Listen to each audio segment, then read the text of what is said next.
संतांच्या चरित्रात हे साधन नाही, या साधनाची चिकित्सा उपनिषदांनी केली नाही, वेदांनी या संबंधामध्ये एक अवाक्षर काढलेलं नाही, पुराणांमध्ये हे साधन सांगितलेलं नाही. याला साधन रूपता येत नाही. का येत नाही?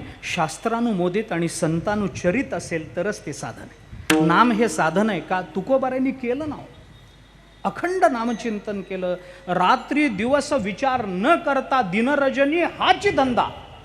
गोविंदाचे पवाडे तुकोबाराय बोलतात, नावाशिवाय आमच्या जीवनामध्ये दुसरं काही नाही. अखंड मुखामध्ये नाम, आम्ही त्या नामाला सोडत नाही, नामापासून कधी बाजूला होत नाही, नाम आमच्या मुखातून बाजूला होत नाही, अखंड प्रवाह चालू आहे. ज्ञान साधन आहे का?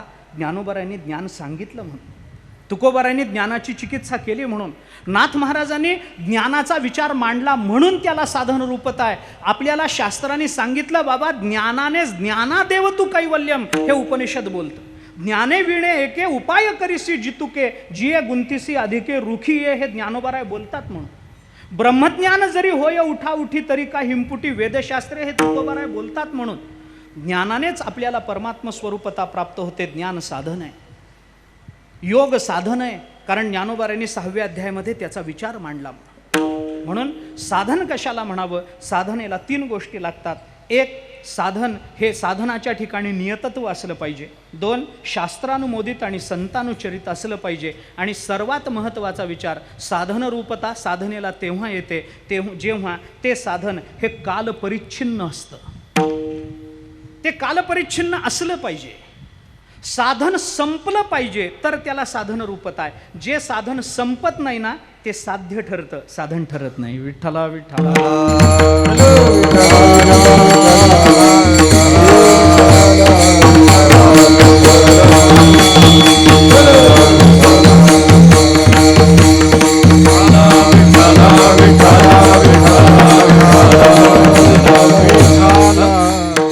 म्हणून ही साधन रूपता जर असेल तर तुकोबाराय या अभंगामध्ये आपल्याला 2 साधनांचा विचार सांगतात. एक साधन आहे संतांच्या पायाची माती आणि दुसरं साधन आहे संतांच्या मुखातलं उच्चिष्ट. आता संतांच्या पायाची माती आणि उच्चिष्ट हे शास्त्रात सांगितलेलं आहे का? याला नियतत्व देता येतं का? बरं, ही माती तेवढ्यांदाच कालपरिच्छिन्न असते का? या सगळ्या शक्यतांचा विचार मी आत्ता करत नाही. पण तुकोबारायांनी आपल्याला 2 साधनांचा विचार सांगितला. त्या दोन्ही साधनांचा विचार माझ्या मर्यादित वेळेमध्ये मला करायचा आहे. म्हणून तुकोबाराय आपल्याला जे साधन सांगतात त्या साधनेकडे वळू आपण. तुकोबाराय म्हणतात, सगळ्यात महत्त्वाचं साधन जर कोणतं असेल तर ते साधन म्हणजे संतांच्या पायाची माती आम्हाला प्राप्त व्हावी. अभंगाच्या पहिल्या चरणात संत मार्गे चालते, संत मार्गे चालते, संत मार्गे चालते, संत मार्गे चालते, संत मार्गे चालते, संत मार्गे चालते, संत मार्गे चालते, संत मार्गे चालते, लागो मन बाते, शांती लागो मत बाते, काय करावे साधने, काय करावे साधने,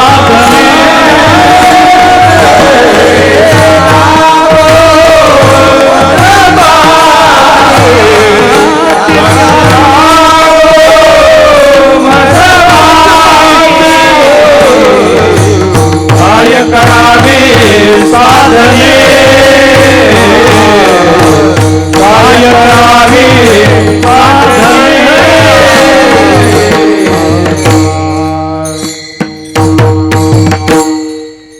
तुकोबाराय बोलतात, संत मार्गी चालते त्यांची लागो मज माती, काय करावी साधने, काय एक नव्हे तेणे.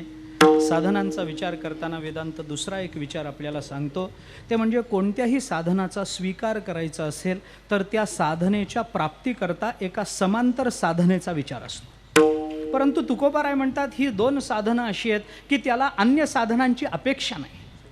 ज्ञानाला कुठंतरी भक्तीची अपेक्षा आहे, कारण ज्ञान कुणालाही प्राप्त होत नाही. श्रद्धावान लभते ज्ञान, म्हणजे श्रद्धेची अपेक्षा आहे, तिथं तत्परतेची अपेक्षा आहे, संयतेंद्रियत्वाची अपेक्षा आहे, तर ज्ञानाची प्राप्ती आहे. त्याला कुठल्या तरी थोड्याशा निम्न स्तरावरच्या का असेना, पण साधनांची अपेक्षा असते, काही साधनांची अपेक्षा असते. भक्ती प्राप्त करून घ्यायची असेल तर भक्तीसुद्धा ज्ञानाविना प्राप्त होत नाही, म्हणजे त्या भक्तीला ज्ञानाची अपेक्षा आहे, विस्तार करत नाही. आणखीन काही त्याचा विचार असेल, मला बोलायचं नाही. पण तुकोबाराय म्हणतात या साधनांना कशाची अपेक्षा नाही. ही साधनं म्हणजे परिपूर्ण साधनं आहेत. काय करावी साधने, काय एक नव्हे येणे, अरे याच्याने बाकीचं काय होणार नाही, सगळी साधनं याच्यामध्ये येतील. आपल्याला दुसरा विचार करायचं कारण नाही, सगळी साधनं याच्यामध्ये येतील. इतकं सामर्थ्य या साधनांमध्ये.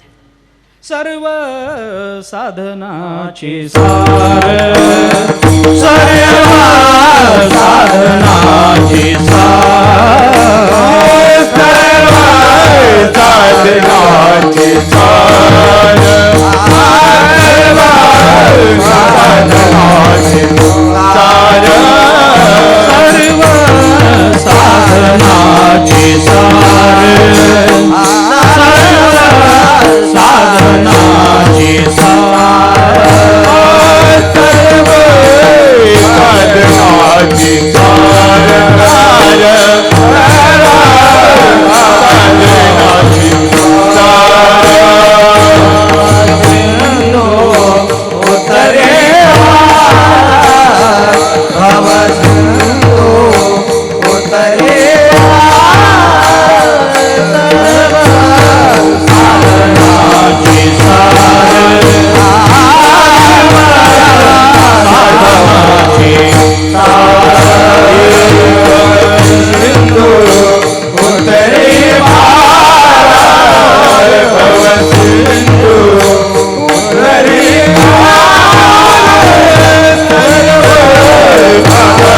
साधनाची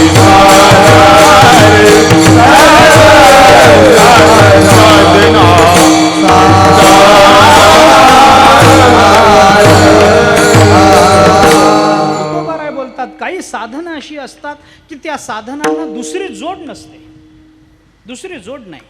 एकमेवाद्वितीयता ही त्या साधनांमध्ये आपल्याला दिसून येते. तसं तुकोबाराय म्हणतात काय करावी साधने, बाकीची साधनं घेऊन काय करता. त्या साधनांना अन्य साधनांची अपेक्षा असेल, पण मी सांगतो तेवढी दोन साधनं, संतांच्या पायाची माती आणि संतांच्या मुखातलं उच्चिष्ट आपल्याला प्राप्त झालं तर आपलं जीवन धन्य होईल. हे तुकोबारायांचं बोलणं. म्हणून तुकोबाराय बोलतात संत मार्गी चालती त्यांची लागो मज माती, संतांची माती मला लागावी, हे तुकोबाराय बोलतात. माती लागावी हे जे तुकोबारायांचं साधन रूपत्वाचं बोलणं आहे, त्याचा नेमका अर्थ काय करायचा. म्हणजे आम्ही संत जिथून गेले तिथली माती घेतली कपाळाला लावली, एवढ्यानं भागतं का. तसं तर आम्हाला तो अनुभव आहेच आहे. माऊली गेली की आपण माती लावतोच कपाळ. माऊली कशाला, माऊलीचा घोडा फिरला तर त्याच्या पायाची माती कपाळाला लावतो, आहे का नाही. वारकरी जे रिंगणात खेळतात, रिंगण सुरू झाल्यावर जे पुढे जाऊन झोपतात त्यांना कळणार नाही मी काय सांगतो. त्यांना कळणार नाही. जे रिंगणात खेळतात त्यांना कळेल मी काय म्हणतो ते. अरे घोडा फिरून गेला तर आम्ही त्याच्या पायाची माती कपाळाला लावतो महाराज. वारकरी माऊलीच्या सोहळ्यामध्ये चालताना थोडंसं पुढे जाऊन आपण थांबतो, मागून जर सोहळा आला तर त्या सोहळ्यामध्ये आपल्या जागेवर जाण्याच्या पूर्वी आपण रस्त्याला नमस्कार करून मग सोहळ्यात जातो. पायाची माती एवढीच अपेक्षा आहे का. नुसती त्यांच्या पायाची माती लागली झालं जीवन धन्य, असं झालंय का. माझ्यासारखा माणूस नेहमी दरवर्षी माऊलीच्या सोहळ्यात माऊली पुढे गेली की त्यांच्या पायाची माती मी माझ्या कपाळाला लावतो, अजून बदल नाही हो माझ्यात. मी माझंच उदाहरण सांगतो, कशाला लोकांचं बदल नाही. मी आहे तसाच आहे, अज्ञानी तो अज्ञानीच आहे, काही बदल झाला नाही माझ्यामध्ये. जीवनाची धन्यता अजून नाही ती नाहीच आहे. मग काय संत मार्गी चालतीन त्यांची लागो मज माती या म्हणण्याला काय अर्थ, अशी एक शंका येईल तर सांगतो. माती लागणं या शब्दाचा नेमका अर्थ काय करायचा, काय अर्थ, काय काय अर्थ आपल्याला करता येऊ शकतात. एक 2-3 अर्थाची चिकित्सा करतो आणि पुढे चालतो. मला दुसऱ्या साधनेकडे यायचं आहे, ती साधना सांगून मी संपवणार आहे. वेळेची मर्यादा आहे, 10 वाजले, 10:30 पावणे 11 पर्यंत मी सगळं संपवणार. काय जास्त झालं काय. नाही ना, हां 10:30 बरं ठीक.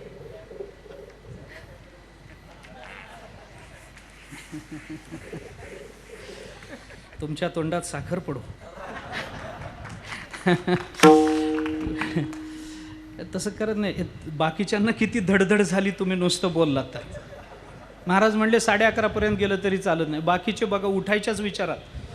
असू द्या, मी लांबवणार नाही, थोडक्यात बोलतो. माती लागणं उच्चिष्ट प्राप्त होणं म्हणजे काय याचे एक दोन अर्थ सांगतो आणि माझा विषय संपवतो. लांबवायचं कारण नाही. आपल्याला संतांचं महात्म्य कळलं पाहिजे एवढंच आहे. दुसरं काय याच्याकरता बोलतो. माती लागणं म्हणजे काय? नुसती माती, स्थूल रूपानं माती घेणं कपाळाला लावणं हे जरी पुण्यकारक असलं, हा जरी उपासनेचा भाग असला, तरी तुकोबारायांना तेवढ्याच अर्थानं बोलायचं नाही. संत महात्मे जेव्हा एखादं वचन बोलतात, संत महात्मे जेव्हा बोलतात तेव्हा त्याच्यातून अनेक अर्थांची निष्पत्ती होत असते. सगळेच त्याच्याकडे लक्षार्थानं पाहत नाहीत, सगळेच त्याच्याकडे वाच्यार्थानं पाहत नाहीत, सगळेच त्याच्याकडे व्यंग्यार्थ. ज्याची जशी शक्ती असेल तो त्या शक्तीनं त्या शब्दांकडे. शब्दातच मुळात 3 शक्ती असतात. अभिधा शक्ती असते, व्यंजना शक्ती असते, लक्षणा शक्ती असते. 3 प्रकारच्या शक्ती शब्दातच असतात. काही जणांना त्या अभिधा शक्तीच्या प्राबल्यानं फक्त तेवढंच कळतं. त्यांची लागो माझं माती, माती म्हणलं की रस्त्यावरची माती, एवढाच अर्थ कळतो. अभिधा शक्तीचं हे कारण आहे. काही जण त्याची व्यंजना करतात, काही जण त्याची लक्षणा करतात. जोपर्यंत आपण त्या शब्दाच्या जास्त अंतरंगात जात नाही तोपर्यंत संतांच्या शब्दाची गंमत आपल्याला कळणार नाही. अर्थात एक आहे, त्या शब्दाचा थांग आपल्याला लागत नसतोच, पण प्रयत्न आपण करावा. काय काय भावनेने संत बोलतात. संतांचं बोलणं सामान्य नसतं. आपण मगाशी प्रवचनात बोलून आलो परवाच्या दिवशी. त्यांच्या मुखातून बाहेर पडलं त्याला विविध रंग असतात. अहो, संत कुणाच्या संबंधानं बोलतात, कसे बोलतात, काय. एकच वाक्य असतं. मी आपल्याला साहित्यातलं उदाहरण सांगतो. संस्कृत साहित्यामध्ये हे उदाहरण आहे. वाक्य एकच असतं पण त्याचे अनेक अर्थ निघू शकतात. एकच वाक्य असतं पण ते कुणाच्या संबंधानं उच्चारलं गेलं त्याच्यावरून त्या अर्थाची निष्पत्ती वेगवेगळ्या अंगानं होत जाते. संस्कृतात एक वाक्य, याला उदाहरण आहे. गतोस्तम अर्कः. अर्क या शब्दाचा अर्थ आहे सूर्य. सूर्य अस्ताला चालला. एक वाक्य आहे, गतोस्तम अर्कः. एवढं एक वाक्य, सूर्य अस्ताला चालला. हे वाक्य जर एखादा शेतकरी उच्चारेल तर त्याचा अर्थ असा आहे की आता शेतातलं काम थांबवलं पाहिजे, घरी गेलं पाहिजे, थोडा काहीतरी भाकर तुकडा खाऊन विश्रांती घेतली पाहिजे, उद्या पुन्हा सकाळी लवकर शेतावर यायचंय, सूर्य अस्ताला चालला, पहा आता दिसणार नाही आपल्याला. हेच वाक्य एखादा विद्यार्थी बोलेल, सूर्य अस्ताला चालला, तेव्हा त्याचा अर्थ असा असतो आता खेळणं बंद केलं पाहिजे, घरी जाऊन रामरक्षा वगैरे देवासमोर बसून म्हटली पाहिजे, पोटात 2 घास खाल्ले पाहिजेत, आईने स्वयंपाक केलेला असेल, जेवलं पाहिजे, उद्याचं दप्तर भरलं पाहिजे आणि झोपलं पाहिजे, सकाळी शाळेत लवकर जायचंय, सूर्य अस्ताला चालला. हेच वाक्य जेव्हा एखादा शिक्षक उच्चारेल की बाबा सूर्य अस्ताला चालला, तेव्हा त्याचा अर्थ असा असेल की चला बाबा उद्या शाळेत काय शिकवायचं याची तयारी केली. मी जुन्या शिक्षकांचं बोलतोय. ते उद्या शाळेत काय शिकवायचंय याची काय काही चुकलं नाही ना. उद्या शाळेत काय शिकवायचं याची तयारी केली पाहिजे, थोडंसं उद्याचं पुस्तक बघून ठेवलं पाहिजे, आता सूर्य अस्ताला चालला, लवकर गेलं पाहिजे. हेच वाक्य एखादा ब्राह्मण उच्चारेल तर त्याचा अर्थ असा असेल की चला बाबा संध्याची वेळ झाली, सूर्य अस्ताला चालला, सूर्यास्त झाल्यानंतर अर्घ्य देणं आपल्याला शक्य होणार नाही, 1 प्रहर निघून गेला, अर्घ्य देणं आपल्याला बंधनकारक आहे, आपण लवकर घरी गेलं पाहिजे, सूर्य अस्ताला चालला. हेच जर एखादा क्षत्रिय लढवय्या म्हणेल तर त्याचा अर्थ असा असेल की सूर्य अस्ताला चालला, आता लढाई थांबवली पाहिजे, आपल्या जखमा आपण पुसल्या पाहिजेत, त्याला औषध पाणी केलं पाहिजे, आपल्या घोड्यांना रथात औषध पाणी केलं पाहिजे आणि उद्या सकाळी ताजतवानं होऊन पुन्हा शत्रूवर हल्ला केला पाहिजे. हेच वाक्य सूर्य अस्ताला चालला, हेच वाक्य एखादी सून जर उच्चारेल तर त्याचा अर्थ असा असेल चला बाबा घरी लवकर गेलं पाहिजे, काहीतरी केलं पाहिजे, आत्ता हे ऑफिसमधून येतील, सूर्य अस्ताला चालला, पोरं खेळून येतील, सासू सासऱ्यांना भूक लागलेली असेल, आता सूर्य अस्ताला चालला, दिवसभर एका जागी बसलेल्या सासूनं थोडं तरी उठून मला मदत केली पाहिजे, सूर्य अस्ताला चालला. म्हणजे एखादी सून जर हे वाक्य उच्चारेल तर त्याचा अर्थ असा आहे. एखादी सासू जर हे वाक्य उच्चारेल सूर्य अस्ताला चालला तर तिचा अर्थ असा असतो सुनेनी आता गावभर बेल घालणं बंद केलं पाहिजे, आता तरी घरी आलं पाहिजे, देवासमोर तरी दिवा लावला पाहिजे.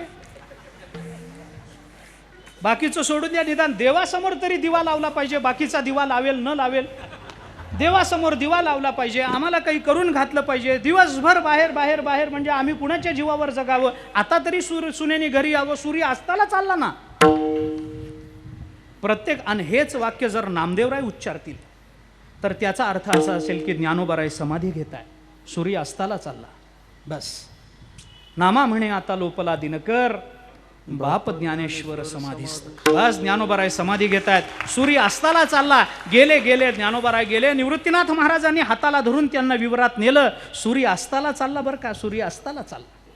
एकच वाक्य आहे, पण ते कोण बोलतं याच्यावर जसं त्या वाक्याचं महत्व अवलंबून असतं साहित्याच्या दृष्टीनं, तसं संत महात्मे जेव्हा बोलतात तेव्हा त्याच्यातून एकच एक अर्थ निघतो असं नाही हो.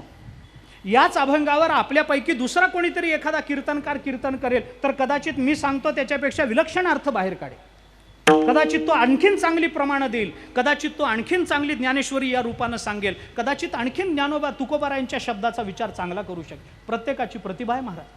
देव कुणाला कशी मदत करेल काय सांगतायत, संत कुणाला काय कधी स्फूर्ती देतील काय सांगतायत. प्रत्येकाची मी गंमत म्हणून सांगत असतो, रवा, साखर, तूप हे जर 10 आचार्यांना दिलं तर सगळेच रव्याचे लाडू करतील काय हो? करतील काय? करत नाही. एखादा रव्याचे लाडू करेल, एखादा वड्या करेल, एखादा त्याच्यामध्ये खवा घालून गुलाबजाम करेल, एखादा त्याची जिलबी करेल.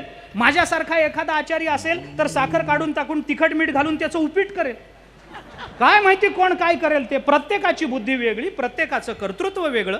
संतांची वाक्य ज्याला जशी समजतात तशी त्यांनी मांडावीत ना, काही बंधन नाही. संत सर्व अर्थाने बोलतात. म्हणून माती लागो हे जर तुकोबाराय बोलत असतील तर थोडा त्याचा विचार अध्यात्माच्या दृष्टीनं, तत्वज्ञानाच्या दृष्टीनं काही करता येईल का याचा विचार करतो. उच्चिष्ट म्हणजे काय असतं थोडक्यामध्ये त्याचा विचार करतो आणि पुढे चलतो. ऐका, बरं झालं कीर्तनच संपेल तोपर्यंत. तुकोबाराय बोलतात संतांच्या पायाची माती आम्हाला लागावी. शब्द काय आहेत ऐका पुन्हा एकदा. तुकोबाराय बोलतात संत मार्गी चालती त्यांची लागो मज माती. संतांच्या पायाची, संत मार्गाने चालत असताना त्यांच्या पायाची माती मला लागावी. हे तुकोबारायांचं बोलणं आहे ना. आता मी आपल्याला सरळ त्याचा अर्थ सांगतो. माती लागावी, माती लागावी वाच्यार्थानं अर्थ झाला, पण दुसरा त्याचा लक्ष्यार्थ आपण लक्षात घेतला पाहिजे. संतांच्या पायाची माती लागावी अशी जर तुकोबारायांची अपेक्षा आहे आणि संत मार्गानं चालत असतील तर त्यांच्या पायाची माती लागावी असं जर तुकोबारायांचं म्हणणं आहे तर मला आपण सांगा, संत जेव्हा मार्गाने चालतात तेव्हा त्यांच्या पायाची जी माती, जी धूळ ती पुढे उडेल का मागे उडेल? मनुष्य रस्त्याने चालतो, त्याच्या पायानं माती उडते, धूळ उडते, तर ती धूळ तो चालतो त्याच्या पुढे उडते का मागे उडते? मागे उडते ना.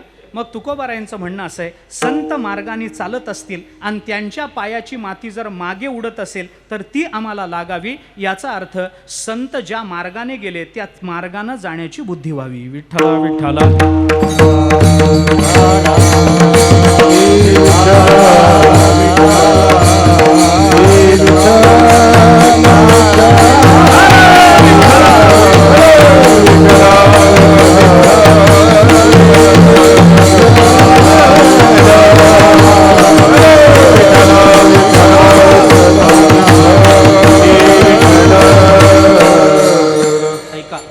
कारण संतांच्या मागे जाण्याची बुद्धी होणं ही सामान्य गोष्ट नाही. याचा अर्थ संत ज्या मार्गावरून गेले त्या मार्गाचं अनुसरण आम्हाला करता आलं पाहिजे.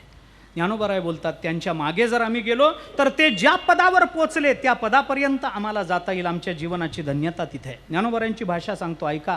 ज्ञानोबाराय बोलतात श्रुती स्मृतीचे अर्थ आपणची होवो निमूर्त अनुष्ठाने जगा देत वडील जे हे तयाची आचरिता पाऊले पाऊनी सात्विक श्रद्धा चाले ते तेची फळ आहे ठेविले तैसे आहे. ज्ञानोबाराय बोलतात की अरे बाबा त्या संत ज्या मार्गावरून गेले त्या मार्गावरून आम्हाला जाता आलं. पुढे गेले ते निधाई झाले वानतील त्याची सीमा. तुकोबाराय कितीतरी प्रमाण आपल्याला देत आहे. मार्ग दावून गेले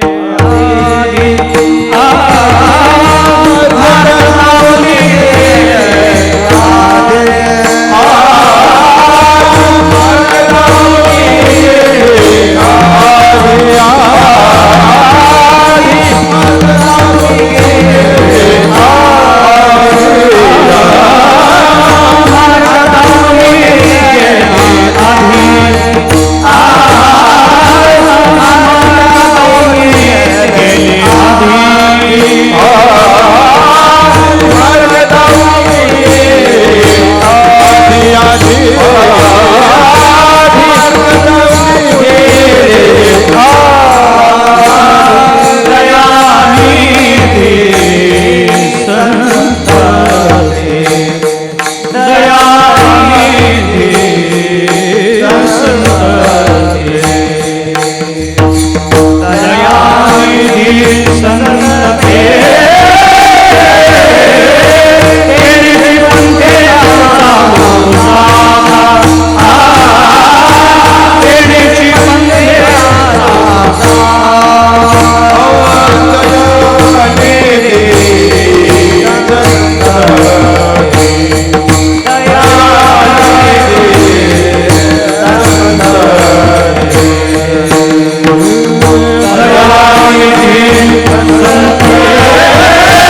तुकोबाराय बोलता, मार्ग दावनी गेले आधी दयानिधी संत ते तेण्याची पंथे चालो जाता.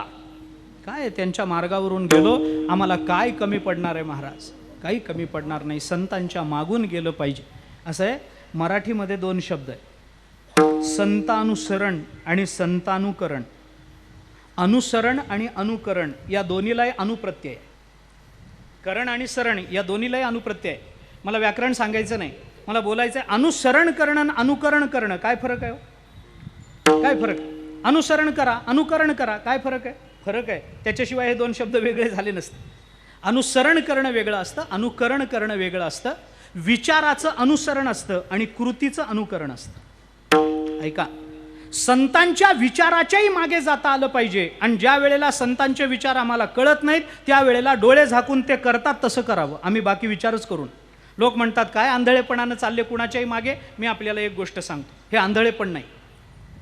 थोडं वेगळं बोलतो. पटेल न पटेल, आपण सुशिक्षित आहात, योग्य वाटेल तर घ्या, नाही तर सोडून द्या. माझी सरळ सरळ भूमिका अशी आहे, मला हे मान्य आहे की कुणाच्याही मागे जाऊ नये, डोळे झाकून कुणाच्याही मागे जाऊ नये. मान्य आहे, अंध परंपरा आपण नाकारतोच तशी, प्रश्नच नाही. कुणाच्याही मागे डोळे झाकून जाऊ नये हे मान्य आहे. पण ज्याच्या मागे आपल्याला जायचं आहे त्याला एकदा डोळे उघडून बघावं आणि मग डोळे झाकून जायला हरकत. कुणाच्याही मागे डोळे झाकून जाऊ नये, पण ज्याच्या मागून आपल्याला जायचंय एकदा डोळे उघडून त्याच्याकडे बघावं. आणि ते तुकोबाराय असले की डोळे झाकून मागे जावं, ते ज्ञानोबाराय असले डोळे झाकून मागे जावं. आपल्या जीवनाचं कल्याण त्याच्यातच आहे. हे अंधपण नाही आहे. परंतु संतांच्या मागे गेलं पाहिजे. त्यांच्या मागे गेल्याशिवाय बाकी काहीच जेव्हा जमत नाही तेव्हा संतांशिवाय दुसरा काय मार्ग आहे? म्हणून विचाराचं अनुसरण आणि कृतीचं अनुकरण हे दोन्ही आम्हाला करता आलं पाहिजे. तुकोबारायांनी काय केलं? आम्ही काही वेगळं केलं नाही, आम्ही तेच केलं. वाचा बोलो वेदनीती, करू संती केले ते. संतांनी जे केलं तेच आम्ही करतो आहोत. आम्ही काही वेगळं नाही करतो. वेद जे बोलला तेच आम्ही बोलतो आहोत, वेगळं बोलत नाही आहोत. तुकोबारायांची भाषा आपण पहा, मला विस्तार करायचा नाही. त्यांच्या मागे मागे जाता आलं पाहिजे. महाभारताने चिंतन केलंय, ज्या वेळेला कोणतंच काहीच जमत नाही त्यावेळेला काही करू नये, फक्त संतांच्या मागून जावं. महाजनो येन गतः सपंथः. महाभारत बोलतं की नाही? बोलतं. तर्को अप्रतिष्ठः श्रुतयो विभिन्नः न एको ऋषिर्यस्य मतं प्रमाणं धर्मस्य तत्वं निहितं गुहायां महाजनो येन गतः सपंथः. मोठे माणसं ज्या मार्गावरून गेली त्या मार्गावरून जाता आलं पाहिजे. ज्या वेळेला तर्क चालत नाही, उपनिषदातली प्रमाणं बुद्धीला कळत नाहीत, धर्माचं गुह्य तत्वज्ञान आमच्या सामान्य स्थूल बुद्धीला झेपत नाही, त्यावेळेला काय करावं? काही करू नये. संत ज्या मार्गाने गेले त्या मार्गाने जावं. मार्गी बहुत, मार्गी बहुत, मार्गी बहुत, मार्गी बहुत, मार्गी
संतांच्या मागून जाणं हा त्यांच्या पायाची माती लागण्याचा एक उपाय, एक अर्थ तुकोबाराय करतात. याल तरी यारी लागे अवघे माझ्या मागे मागे आजी देतो पोट भरी पुरे म्हणाल तो वरी. माझ्या मागे मागे या हे संत महात्मे बोलतात. त्यांच्या मागे मागे जावं, कारण पुढे गेले तेच निधाई झालेले आहेत आणि म्हणून त्यांच्या मागे जावं हा त्याचा माती लागण्याचा एक अर्थ आहे. त्यांच्या कृतीचं अनुकरण आणि त्यांच्या विचाराचं अनुसरण आमच्याकडून घडावं. एक दुसरा विचार सांगतो, 2-3 विचार सांगणार फक्त आणि पुढे उच्चिष्टाकडे येणार. दुसरा विचार सांगतो, संतांच्या पायाची संत मार्गी चालती त्यांची लागो मज माती. माती लागणं याचा अर्थ काय? माती उडते ते पृथ्वीचा अंश असते, पृथ्वीचा अंश असते. थोडंसं संगतीनं लावून घ्या, पृथ्वीचा अंश असते. आणि संतांच्या पायाची माती उडून ती आम्हाला लागावी याचा अर्थ ती पृथ्वी, ती जी माती आहे, ती जी पृथ्वी आहे, पृथ्वीचं दुसरं एक नाव आहे क्षमा. संतांच्या पायाची माती आम्हाला लागावी म्हणजे संतांकडे असणारा क्षमा नावाचा अत्यंत महत्त्वाचा जो गुण आहे तो आम्हाला प्राप्त व्हावा, ही तुकोबारायांची दुसरी अपेक्षा त्याच्यातून प्रकट होते. कारण माती शब्दाचा अर्थ आहे पृथ्वी, पृथ्वीचा अर्थ आहे क्षमा. ती संतांकडून आम्हाला प्राप्त व्हावी याचा अर्थ संतांची क्षमा पाहिजे, इतरांची क्षमा नको, देवाची क्षमा नको. देव क्षमा करतच नाहीत, केले तर उपकार ठेवून करतात, पण संतांची क्षमा ही विलक्षण असते. मला प्रमाण द्यायची नाही, पण आपण थोडा विचार करा या संबंधामध्ये. क्षमा हा असा एकमेव गुण आहे संतांजवळचा की जो प्राप्त झाला की बाकीचे सगळे गुण त्याच्या आश्रयाला येत राहतात. तुकोबारायांची तशी प्रमाणं आपल्याला दिसतात. मी अधिक बोलणार नाही, पटकन पुढे चलतो. संतांच्या पायाची माती लागावी म्हणजे आम्हाला संतांचा क्षमा नावाचा सद्गुण प्राप्त व्हावा. इतरांजवळ क्षमा नाही का? आहे ना, आहे ना. परमात्म्याजवळ क्षमा नाही का? आहे. पण जशी संतांजवळ क्षमा आहे तशी देवाजवळ क्षमा नाही, तशी देवाजवळ क्षमा नाही. मी आपल्याला उदाहरण सांगतो. रामचंद्र प्रभूंचा रस्ता समुद्राने अडवला. आपल्याला उदाहरण माहिती आहे रामायणात. रामचंद्र समुद्राने अडवला, रस्ताच देईना.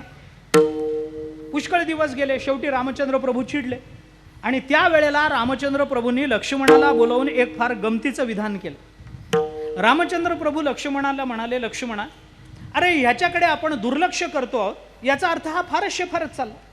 त्याला कळत नाही का कोण तीरावर आलं, कुणाला रस्ता दिला पाहिजे, काय केलं पाहिजे, समुद्राला कळू नये. समुद्राने त्यावेळेला रस्ता अडवला आणि समुद्राला तिने भगवंताने बांधून टाकलं.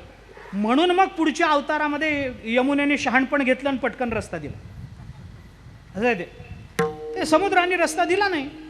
मग आता काय करायचं? रामचंद्र प्रभू लक्ष्मणाला म्हणाले, लक्ष्मणा, एक विधान आहे रामचंद्र प्रभूंच्या मुखामध्ये. रामचंद्र प्रभू म्हणाले, क्षमा हा कितीही चांगला गुण असला तरी क्षमेचा एक फार मोठा दोष आहे. क्षमा करणाऱ्याला लोक दुर्बल समजतात, क्षमा करणाऱ्याला लोक दुर्बल समजतात आणि म्हणून मी ती क्षमा करणार नाही, हा क्षमेचा भगवंताचा विचार आहे. आणि ज्यांनी काट्याने मारलं ते कीर्तनाला दिसले नाहीत म्हणून त्यांच्या घरी हातपाय दाबायला गेले, ही संतांची क्षमा आहे. विठ्ठला विठ्ठला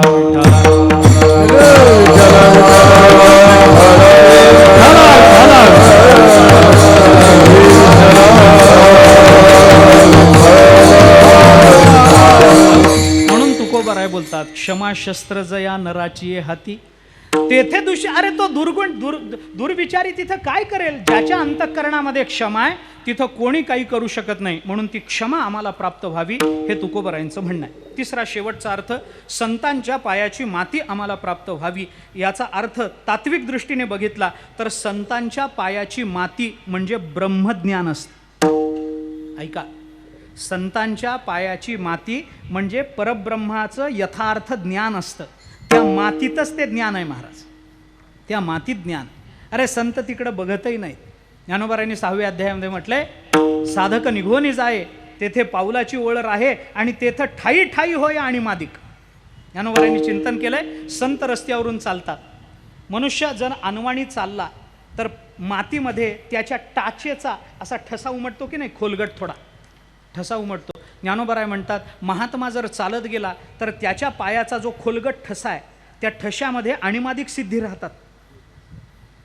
संत काय बघतील महाराज त्याच्याकडे? संतांच्या पायाची माती म्हणजे ब्रह्मज्ञान. कशावरून? ज्ञानोबाराय म्हणतात म्हणून. प्रमाण देतो आणि भजनाकडे येतो. ज्ञानोबारायाने आपल्याला प्रमाण देऊन सांगितलं, एक लक्षात घ्या, ज्याच्याने परमात्मा आपल्याला प्राप्त होत नाही असं ज्ञान, असं ध्यान, दोन्हीचंही चिंतन करा. परमात्मा आम्हाला नुसत्या ज्ञानाने प्राप्त होत नाही. नायमात्मा प्रवचनेन लभ्या न मेधया न बहुना श्रुतेन, उपनिषद बोलतं की नाही. परमात्मा आम्हाला नुसत्या ज्ञानानं प्राप्त होणार नाही. त्याच्याकरता काय करावं लागेल हा प्रश्न भिन्न आहे. जे ज्ञानासी न चोजवे, ज्ञानोबारायांची भाषा सांगून थांबतो, जे ज्ञानासी न चोजवे, जे ध्यानासीही नागवे, ते अगोचर फावे गोठी माझे, एवढे एक सौभग ते वळघे वाचेचे अंग, गुरुपाद पद्म पराग लाहे जैका. ज्ञानोबा म्हणतात गुरुपाद पद्म पराग, गुरूंच्या पायाला लागलेल्या मातीचा कण जर आम्हाला प्राप्त झाला तर परमात्मा आमच्या घरी चालत येतो. तुकोबाराय म्हणतात सद्गुरूंच्या संतांच्या पायाची माती आम्हाला प्राप्त व्हावी, म्हणजे आम्हाला त्यांच्या कृपेनं परमात्म स्वरूपता प्राप्त व्हावी. 3 अर्थ आहेत. 3 अर्थ आपल्याला उच्चिष्टाचेही करायचे आहेत. संतांचं उच्चिष्ट आम्हाला मिळावं हे तुकोबाराय बोलतात. थोड्या वेळ 2 मिनिटं भजन करू. उच्चिष्टाचे 3 अर्थ सांगतो, सेवा संपवतो. विठोबा रखुमाई,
संत मार्गी चालती त्यांची लागोमज माती, काय करावी साधने काय एक नव्हे तेणे. तुकोबारा या अभंगामध्ये 2 साधनांचा विचार आपल्या कल्याणाकरता बोलतात. संतांच्या पायाची माती लागावी, म्हणजे संतांच्या विचाराचं अनुसरण आमच्याकडून व्हावं आणि संत महात्मे इतरांबरोबर जसे वागतात तसं वागणं अनुकरण आमच्याकडून घडावं. संतांच्या पायाची माती लागावी, आमच्याकडून आम्हाला क्षमा प्राप्त व्हावी, संतांच्या पायाची माती प्राप्त व्हावी, याचा अर्थ भगवत स्वरूपता प्राप्त व्हावी. प्रमाणानं आपल्याला विचार करता आला. दुसरं साधन तुकोबाराय बोलतात संतांच्या मुखातलं उच्चिष्ट आम्हाला प्राप्त व्हावं, उच्चिष्ट मिळावं. उच्चिष्ट हा आपल्या धर्मातला नियम नव्हे. कुणाचं उच्चिष्ट खावं कुणाचं खाऊ नये या संबंधामध्ये काही विकल्प आपल्याला मांडता येणार नाही तसं नाही. पण आपली परंपरा, आपला धर्म, आपली संस्कृती, आपलं शास्त्र आपल्याला तशा अर्थाने उच्चिष्ट खायला परवानगी देत नाही. मौंजी बंधनामध्ये, उपनयनामध्ये एकदा मातृभोजन झालं की त्या बटूला आयुष्यभर पुन्हा उष्ट खाण्याची परवानगी नसते, सोडमुंज झाली तरीही. ऐका, आता ते कळलं न कळलं देव जाणे, पण उष्टिष्ट खाऊ नये, कुणाचंही उष्ट खाऊ नये असं शास्त्र सांगतं. जे आहे ते आहे. आता काय मी काही वेगळं बोलतो असं नाही, पण उष्ट खाऊ नये, कुणाचंही उष्ट खाऊ नये असं शास्त्र आपल्याला सांगतं. तरी सुद्धा लोक कसं काय खातात मला कळलं. बरं नुसतं खात नाहीत, अंधारात खाल्लं असतं मला काही वाटलं नसतं. अहो खाताना त्याचा व्हिडिओ काढतात हो.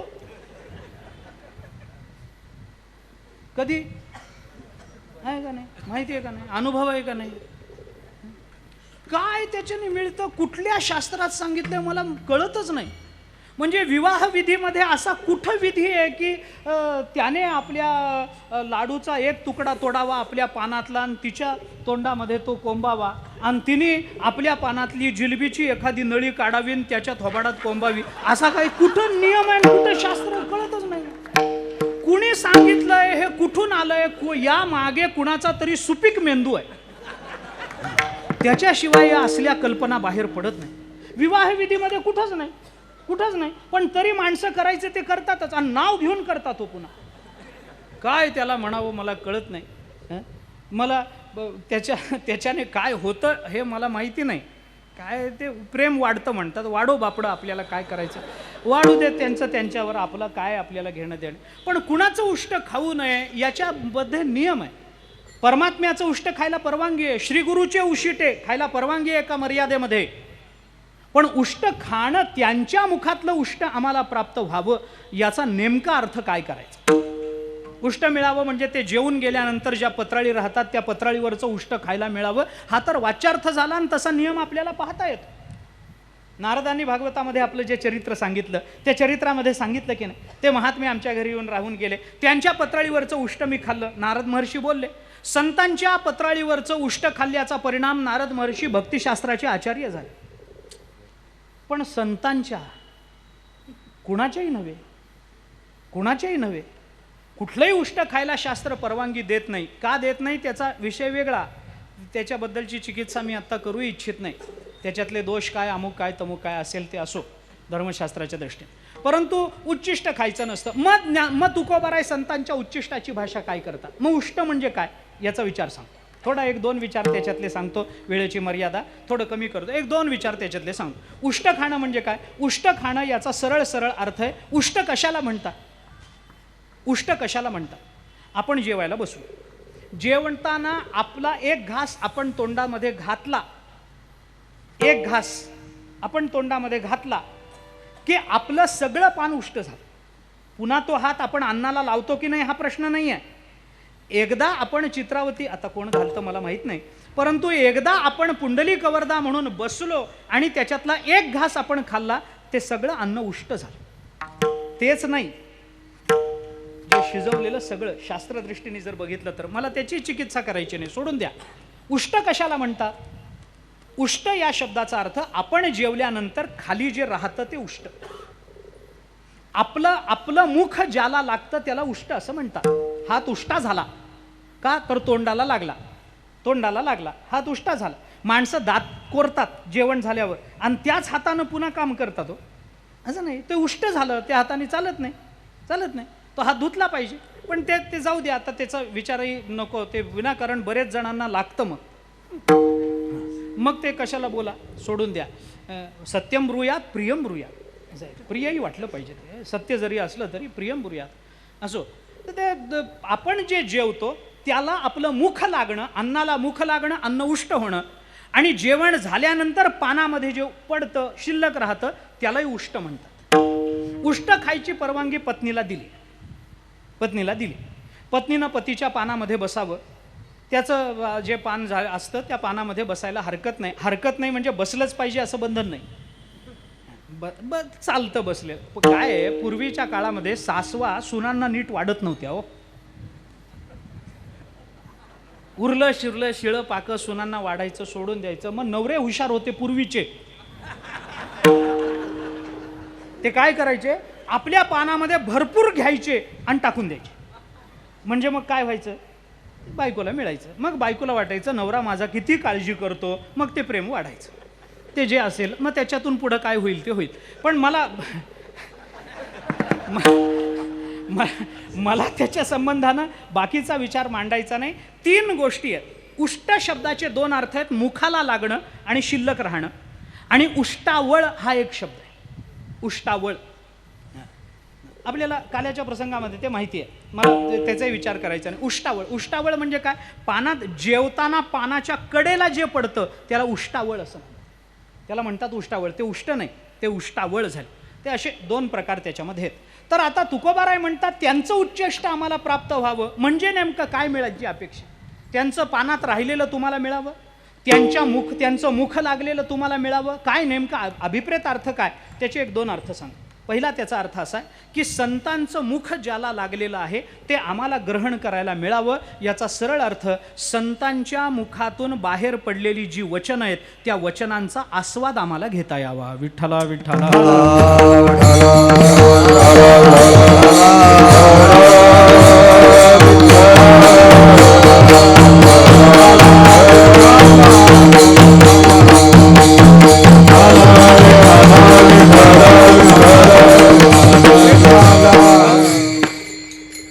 लक्षणेचा अर्थ आहे. तुकोबारायांनी एका ठिकाणी म्हटलंय, जेविले ते संत मागे उष्टावळी अवघ्या पत्रावळी करुणी झाडा. परिणाम काय? सोवळ्या ओवळ्या राहिलो निराळा. तुकोबाराय म्हणतात, संतांचं उच्चिष्ट जर आम्हाला मिळालं त्यांच्या पत्रावळीचं तर आम्ही सोवळं ओवळं या सगळ्या द्वैताच्या पलीकडे निघून जाऊ. हा उच्चिष्टाचा परिणाम तुकोबाराय बोलतो. मला विस्तार करायचा नाही. म्हणून तुकोबारायांच्या दृष्टीनं उष्ट म्हणजे काय ते करण्याकरते त्यांच्या मुखातून बाहेर पडलेलं जे वाङ्मय त्या वाङ्मयाचे आम्हाला प्राप्ती व्हावी, ते वाङ्मयाचा आस्वाद आम्हाला घेता यावा. हा त्याचा एक अर्थ आहे जो परवाच्या कीर्तनामध्ये आपण ऐकून आलो. दुसरा त्याचा थोडासा वेगळा विचार. उच्चिष्ट म्हणजे काय?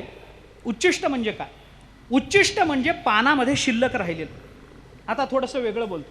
नामदेवराय अवताराला आले आणि अवताराला आल्यानंतर नामदेवरायांनी जे कार्य केलं ते सगळेच अभंग नामदेवराय लिहू शकले नाहीत. काही शिल्लक राहिले की नाही? राहिले. मग ते काम कुणी पूर्ण केलं? तुकोबारायांनी पूर्ण केलं. म्हणजे नामदेवरायांचं उच्चिष्ट तुकोबारायांनी सेवन केलं. विठ्ठला विठ्ठला.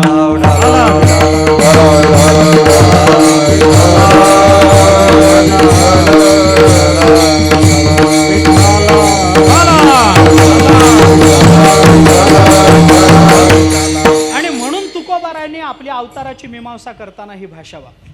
आम्ही वैकुंठवासी, आम्ही वैकुंठवासी, आम्ही वैकुंठवासी, आम्ही वैकुंठवासी. आलो याची कारणाची, आलो याची कारणाची, आलो याच कारणाची, आलो याच कारणाची.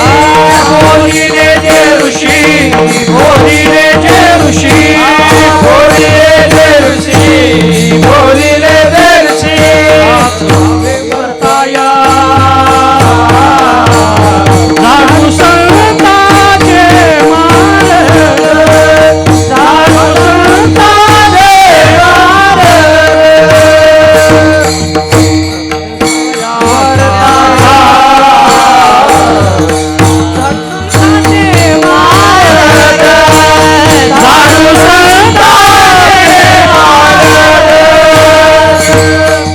तुकोबारायांचा सगळा अभंग पाहून घ्या. झाडू संतांचे मार्ग, आडराणी भरले जग, उच्चिष्टाचा भाग, शेष उरला तो सेवू. हा शेष उरलेला उच्चिष्टाचा भाग सेवन करायचा म्हणजे काय? नामदेवरायांचं जे उष्ट राहिलं होतं संत अवताराला आल्यानंतर सगळ्याच प्रक्रिया जरी पूर्ण करत असले तरी सुद्धा त्यांच्या पाठोपाठ दुसऱ्या संतांना यावं लागतं. संतांच्या अवताराच्या दोन भूमिका आहेत. संत महात्मे अवताराला कशा करता येतात? एकतर लोकांना मार्ग घालून देण्याकरता, आणि त्या मार्गावरून जर कालांतराने लोक जात नसतील तर तोच मार्ग पुन्हा उजळून देण्याकरता. उजळावया आलो वाटा खरा खोटा निवाडा. आम्ही वाटा उजळून देण्याकरता आलो आणि आम्ही या कारणाकरता आलो वाट घालून देण्याकरता. मोडून या वाटा सूक्ष्म दुस्तर केला राज्यभार चाले ऐसा. राज्यभार चाले ऐशी वाट करून देण्याकरता आम्ही अवताराला आलो, आणि त्या वाटेवरून जर कोणी जात नसेल आणि कालांतराने ती वाट काट्याकुट्याने भरली असेल तर ती वाट स्वच्छ करायला येतो. म्हणजे नामदेवरायांनी घालून दिलेला मार्ग स्वच्छ करण्याकरता पुन्हा तुकोबाराय. याला म्हणतात उष्ट सेवन करणं, याला म्हणतात उच्चिष्ट. एक शेवटचा अर्थ सांगतो उच्चिष्ट पदाचा. जसं माती शब्दाचा अर्थ संतांच्या पायाची माती म्हणजे परब्रह्म आहे की नाही, तसं तिसरा शेवटचा अर्थ सांगतो संतांच्या मुखातलं उच्चिष्ट. संतांचं उच्चिष्ट म्हणजे परब्रह्म आहे. ऐका, संगती लागत नाही, संगती लागत नाही, पण लावून देतो मी आपल्याला. अथर्वणामध्ये एक उच्चिष्ट सूक्त म्हणून सूक्त चालू आहे. अथर्वणात उच्चिष्ट, त्या सूक्ताचंच नाव उच्चिष्ट सूक्त आहे. वेदात आलेलं चिंतन आहे. थोडा त्याचा विचार सांगतो. काही नाही, अगदी सोपं आहे. म्हणजे काही फार अवघड नाही, काही लक्षात फार कठीण डोक्याला ताण काही नाही, सोपं.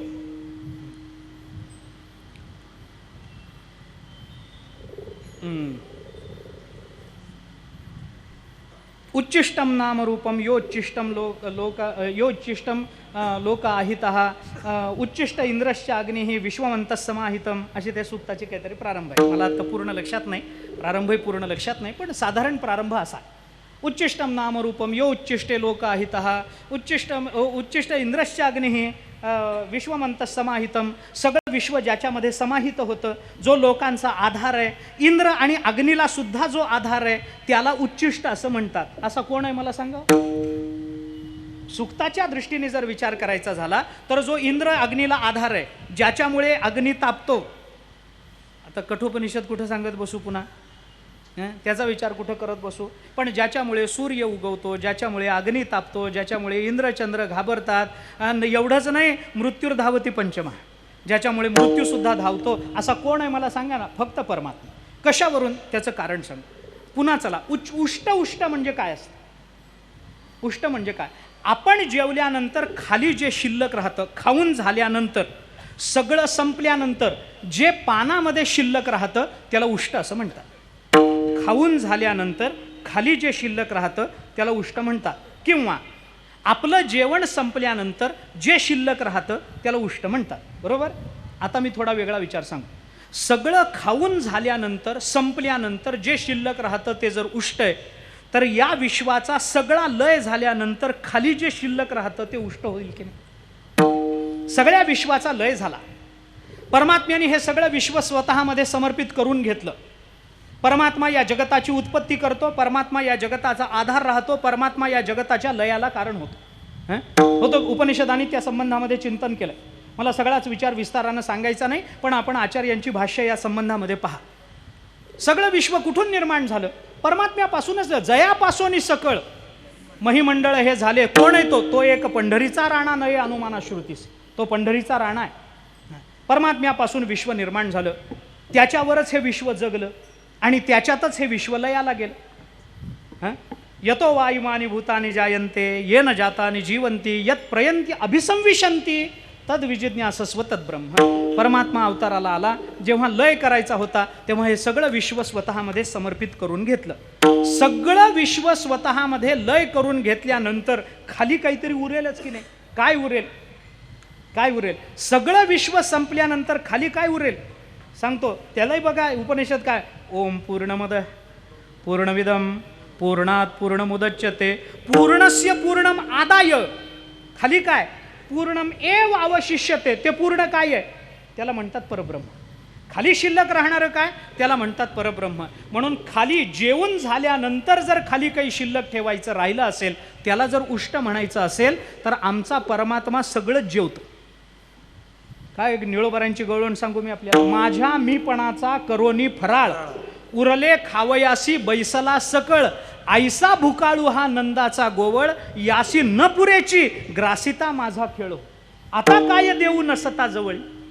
निळोबाराय गवळणीमध्ये सांगतात, अरे या परमात्म्याला सगळं खायला दिलं तर सगळं खाऊन टाकतो, आणि सगळं खाऊन टाकल्यानंतर खाली जे शिल्लक राहतं त्याला म्हणतात परब्रह्म. कारण परब्रह्माला अंत नाही, नष्ट होत नाही. अजो नित्य शाश्वतोयम पुराणो न हन्यते हन्यमाने शरीरे. आणि म्हणून खाली जे शिल्लक राहतं त्याला जर आपल्याला परब्रह्म म्हणायचं असेल तर संत महात्म्यांच्या उच्चिष्टानं आमचं सगळं अज्ञान निवृत्त होतं. अज्ञान गेलं की अज्ञान कार्य असणारं जग निवृत्त होतं, आणि जग निवृत्त झालं की खाली जे शिल्लक राहतं ते परब्रह्म असतं. आणि म्हणून संतांचं उच्चिष्ट म्हणजे परब्रह्म आहे. ते परब्रह्म आम्हाला प्राप्त व्हावं ही तुकाराम महाराजांची थोडीशी अध्यात्माच्या दृष्टीने, तत्त्वज्ञानाच्या दृष्टीने अपेक्षा आहे. म्हणून एक थोडासा तात्विक अर्थ या अभंगाचा आपल्यासमोर मी ठेवलेला आहे. त्यांच्या पायाची माती लागावी, त्यांचं उच्चिष्ट आपल्याला प्राप्त व्हावं. मग त्यांचं उच्चिष्ट म्हणजे काय? ज्ञानोबारायांचं उच्चिष्ट काही नाही. ज्ञानोबारायांचं उच्चिष्ट म्हणजे ज्ञानेश्वरी. तुकोबारायांचं उच्चिष्ट म्हणजे गाथा आहे. समर्थांचं उच्चिष्ट म्हणजे दासबोध आहे. आणि त्या उच्चिष्टाचा आत्ता आपण आस्वाद घेतो आहोत. ते उष्ट किती गोड आहे याचा विचार आता उद्या सकाळी सांगता झाल्यावर डोळ्यातून पाणी येईल ना, तेव्हा कळेल ते उच्चिष्ट किती गोड आहे. तोपर्यंत कळणार नाही. उद्या पारायणाची सांगता झाली, मग सगळं होताना, ती आरती होताना डोळ्यातून पाणी येईल. झालं, संपलं. 7 दिवस 9 दिवस कसे गेले काही कळलं नाही. काल तर उत्सव सुरू झाल्यासारखा वाटला ना, आज संपून गेला. आता हा सोहळा पुन्हा कधी? हा सोहळा पुन्हा कसा अनुभवता येईल? पुन्हा कसं एवढं चिंतन सगळं होईल, कसा सगळा समाज पुन्हा जमेल, हा हे सगळं जे भक्तिमय वातावरण आहे ते पुन्हा कसं निर्माण होईल याची खंत मनाला वाटत राहील आणि डोळ्यातून हळूच आसवं बाहेर पडतील. त्यावेळेला कळेल दासबोधाची गोडी काय येते, त्यावेळेला कळेल संतांचं उच्चिष्ट काय येते. त्या उच्चिष्टाचा आपण आस्वाद घेतो आहोत. म्हणून मी आपल्याला दुपारी बोललो की उच्चिष्ट उद्या सकाळी संपलं असं समजू नका. आपण पारायण चालू ठेवलं की उष्ट नित्य आहे आपल्याला, ते नित्य उष्ट आपल्याला खायला मिळालं पाहिजे. त्यांच्या पायाची धूळ त्या उच्चिष्टानंच आपल्याला प्राप्त होईल. त्याच प्रसादानं आपल्या अंतःकरणामध्ये त्यांच्या भेटीची तीव्र तळमळ निर्माण होईल आणि त्या तळमळीतून संत महात्मे त्यांच्या चरणाच्या सन्निध आपल्याला आश्रय देतील असा विश्वास आपण अंतःकरणामध्ये ठेवून संत वाङ्मयाची थोडीशी उपासना केली पाहिजे. संत वाङ्मयाचं चिंतन केलं पाहिजे. पुन्हा पुन्हा पुन्हा ग्रहण करण्याचा विचार आपण केला पाहिजे. ग्रहण करणं म्हणजे खऱ्या अर्थाने ते ग्रहण केलं पाहिजे. लोक ग्रहण करणं म्हणजे फक्त खाणं समजतात, ते खाणं नाही. ग्रहण म्हणजे आत घेणं हा त्याचा अर्थ आहे. आत घेता आलं पाहिजे. ग्रहण करणारे तसे पुष्कळ असतात. ते एका भागवत सांगणाऱ्या एका कथेकऱ्याला असं वाटलं की आपण सगळ्यांना भागवत सांगितलं पण आपल्या म्हशीला कधी सांगितलं नाही. तिने काही कृतार्थ होऊ नये काय, तिलाही मुक्त व्हावं. मग त्याने विचार केला चला हा या आठवड्यात सुट्टी आहे, आपल्या म्हशीला भागवत सांगू. म्हणून दिवस चांगला बघितला, चौरंग वगैरे घेतला, त्याच्यावर वस्त्र वगैरे टाकलं, त्याच्यावर पोथी ठेवली आणि आत गेला. गोठ्यामध्ये गेला, तिथं तो चौरंग मांडला, ती पूजा वगैरे मांडली, स्वतःचं आसन मांडलं. आता सुरुवात होणार सच्चिदानंद म्हणणार एवढ्या त्याच्या लक्षात आलं, समयी लावली नाही, समयी राहिली. मग पटकन समयी आणावी म्हणून तिथून उठला आणि आतमध्ये गेला. म्हशीला असं वाटलं की ज्या अर्थी मालक आला आणि काहीतरी ठेवून गेला त्या अर्थी पेंडच आहे. मालकाला काहीतरी ठेवून गेला म्हणजे काय, काहीतरी खाणं ठेवलंय. म्हणून म्हशीनं काय केलं, जरा मान लांब केली आणि जीभ हातभर बाहेर काढून जेवढी ती पानं येतील भागवताच्या पोथीतली तेवढी पानं काढून घेतली. किती स्कंध गेले देव जाणे. त्या भागवताच्या पोथीची पानंच खाऊन टाकली त्या म्हशीनं. आणि जेव्हा हा समय घेऊन आला तेव्हा बघितलं पोथी सगळी विस्कळीत झालेली आहे. म्हशीच्या तोंडातून काही पानं लोंबताना दिसत आहेत. त्याने म्हशीला तिथंच साष्टांग नमस्कार घातला आणि म्हशीला सांगितलं, आत्तापर्यंत मी खूप जणांना भागवत सांगितलं पण भागवत ग्रहण करणारी तू पहिलीच भेटली. तर हे असं ग्रहण महत्त्वाचं नाही, मला हे सांगायचं. ग्रहण करणं म्हणजे ते अंतःकरणामध्ये घेता आलं पाहिजे. त्याचं कुठंतरी चिंतन आपल्या कृतीतून अभिव्यक्त झालं पाहिजे. तसं ते उच्चिष्ट आणि तशी ती माती आपल्याला प्राप्त व्हावी एवढीच संतांच्या चरणी मी प्रार्थना करतो. मी दुपारी बोललो, अधिक बोलणार नाही. उद्या कालेचं कीर्तन पुन्हा आहेच आहे. सकाळी किती 11 10 ते 12 सकाळी 10 ते 12 काल्याच्या कीर्तनाने या महोत्सवाची सांगता होणार आहे. तेव्हा अजूनही आपल्याला बोलणं आहेच आहे. अधिक बोलणार नाही. हा उत्सव जो चालू आहे, जो आनंद चालू आहे, तो आनंद आपल्या अंतःकरणामध्ये जर जाणवला असेल तर संतांच्या भगवंताच्या चरणी प्रार्थना इतकीच आहे, ते आनंद वृद्धिंगत होत राहावा. संतांची भगवंताची अखंड कृपा सर्वांवर बरसत राहावी एवढीच प्रार्थना संतांच्या सद्गुरूच्या सखाराम महाराजांच्या चरणी करतो. वाणीला विराम देतो. ज्ञानेश्वर ज्ञानराज माऊली तुकारा ज्ञानेश्वर माऊली ज्ञानराज माऊली माऊली ज्ञानेश्वर माऊली ज्ञानराज माऊली तुकारा ज्ञानेश्वर माऊली ज्ञानराज माऊली ज्ञानेश्वर माऊली ज्ञानराज माऊली तुकारा ज्ञानेश्वर माऊली ज्ञानराज माऊली ज्ञानेश्वर माऊली ज्ञानराज माऊली ज्ञानेश्वर माऊली ज्ञानराज माऊली. हॅलो, खाली बसा. सर्व माता भगिनी पुरुषांना एक नम्रतेची प्रार्थना आहे. एकच मिनिट खाली बसा. उद्याच्या कार्यक्रमामध्ये थोडासा बदल आहे. तुम्ही ऐकल्याशिवाय बाहेर जाऊ नका, नाहीतर पुन्हा तुमची फसगत होईल. वेळेमध्ये थोडासा बदल आहे. खाली बसा, एकच मिनिट खाली बसा. जिथे आहात तिथं थांबा. उद्या सकाळी ठीक 6:30 वाजता विष्णू सहस्रनामाच्या पाठाला सुरुवात होईल. 7:15 विष्णू सहस्रनामाचा पाठ हनुमान चालीसा आधी होईल. 7:30 वाजता बरोबर नाश्ता होईल. 7:30 ते 8 या वेळेमध्ये महाराजांनी उद्याचा भागीरथीचा टाईम बदललेला आहे. 7:30 ते 8 या वेळेमध्ये भागीरथी होईल. 8 वाजता बरोबर पारायणाला सुरुवात होईल. 8 ते 8:15 राहिलेले 2 समास त्याचं वाचन होईल. 8:30 ते 8:45 पर्यंत ग्रंथाची पूजा होईल आणि बरोबर 8:45 वाजता या मंडपातून भव्यदिव्य स्वरूपामध्ये ग्रंथ मिरवणूक निघेल. प्रत्येक वाचक आपल्या डोक्यावरती ग्रंथ डोक्यावर घेऊन दिंडी मिरवणुकीमध्ये सामील होईल. ग्रंथदिंडीची मिरवणूक झाल्यानंतर लगेच मिरवणूक आली की लगेच जी वेळ असेल त्या वेळेला कीर्तन सुरू होईल आणि संपणार म्हणजे जेव्हा संपेल तेव्हा ती वेळ असेल तेव्हा ते संपेल. असे काही ठराविक वेळ राहणार नाही, कारण महाराजांचं कीर्तन म्हणजे आपल्याला किती वेळ पण चालावंच वाटतं आणि फक्त दिंडी आल्यानंतर कीर्तनाला लगेच सुरुवात होईल, तरी सर्वांनी याची नोंद घ्यावी. उद्या पण महत्त्वाची सूचना आहे. हां हां त्यानंतर महाप्रसादाची व्यवस्था उद्या महिला मंडळींसाठी सर्वांना या ठिकाणी महिला मंडळीचा प्रसाद आहे.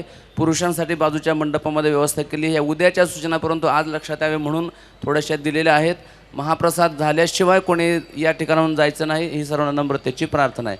उद्या सकाळीही महाराजांची काल्याची सेवा होईल. विठ्ठल जय जय विठ्ठल जय जय विठ्ठल जय विठ्ठल जय जय